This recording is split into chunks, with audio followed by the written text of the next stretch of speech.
Dricus Du Plessis versus Robert Whittaker goes down at UFC 290 on July 8th. Recently, Dricus did an interview with Submission Radio and responded to Israel Adesanya's recent comments. Izzy initially said, "I want to whoop his ass so bad."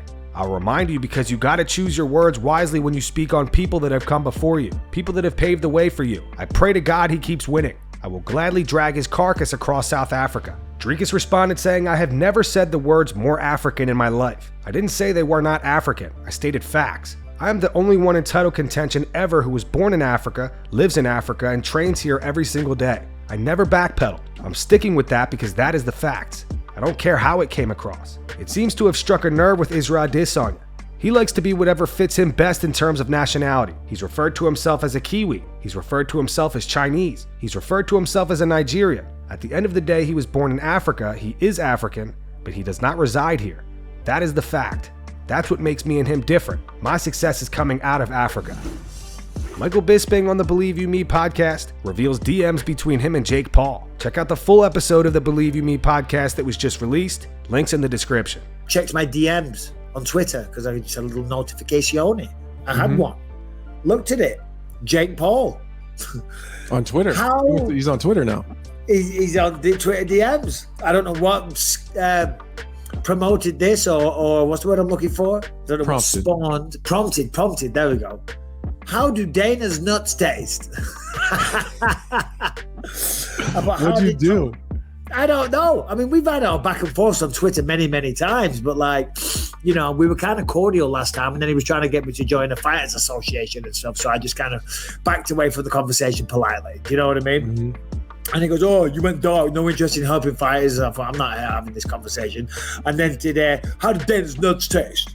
I said, "How did Tommy Fury's amateur uppercut taste?" And then I was like, that was the worst comeback ever. It was terrible. That's pretty good. Did he respond? I should have thought about it. No, not yet. I don't know what prompted that, but still, you go. One Championship CEO Chatri Sityodtong on the Weighing In podcast responds to Francis Ngannou's comments. Francis claimed that they met for hours and didn't discuss numbers. Here's Chatri's response. "I did hear that, Francis said we didn't talk numbers when we met. At the end of the day, I'm an entrepreneur. I'm a CEO. For anyone to say that I would not talk about an offer, I'm coming to meet you for 2 to 3 hours and not talk numbers. It just doesn't make any logical sense.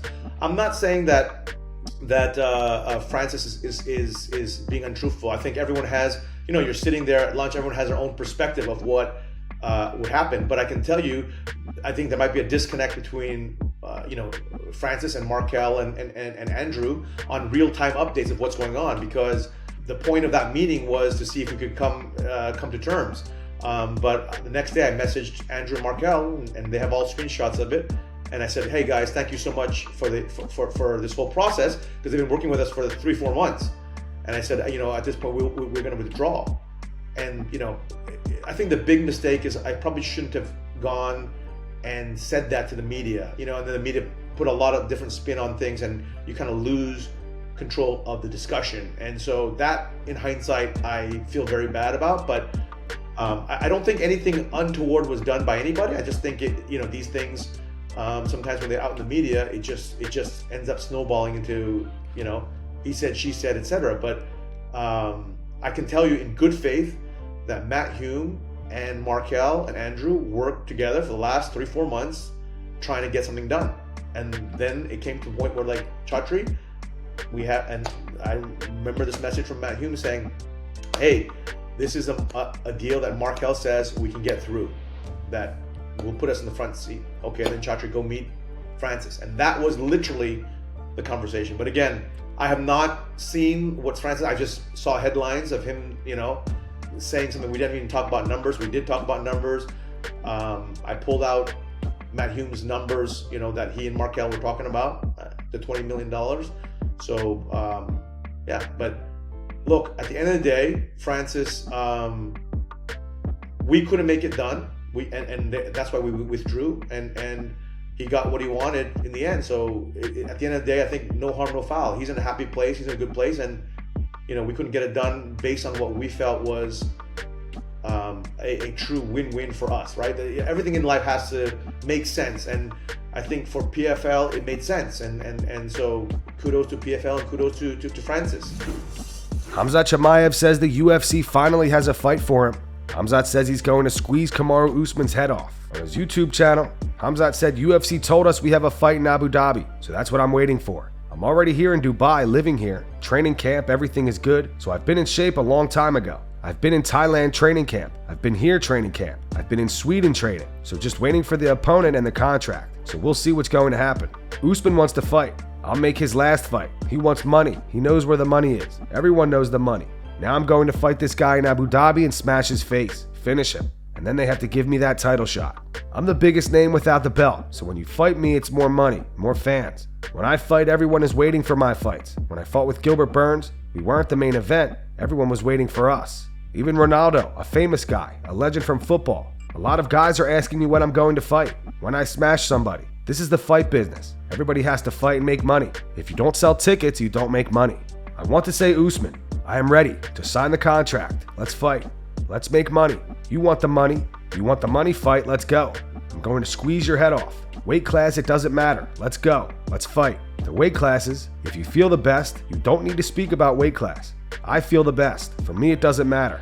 I cut on fight night to 170 or 185, all weight classes. I'm the king.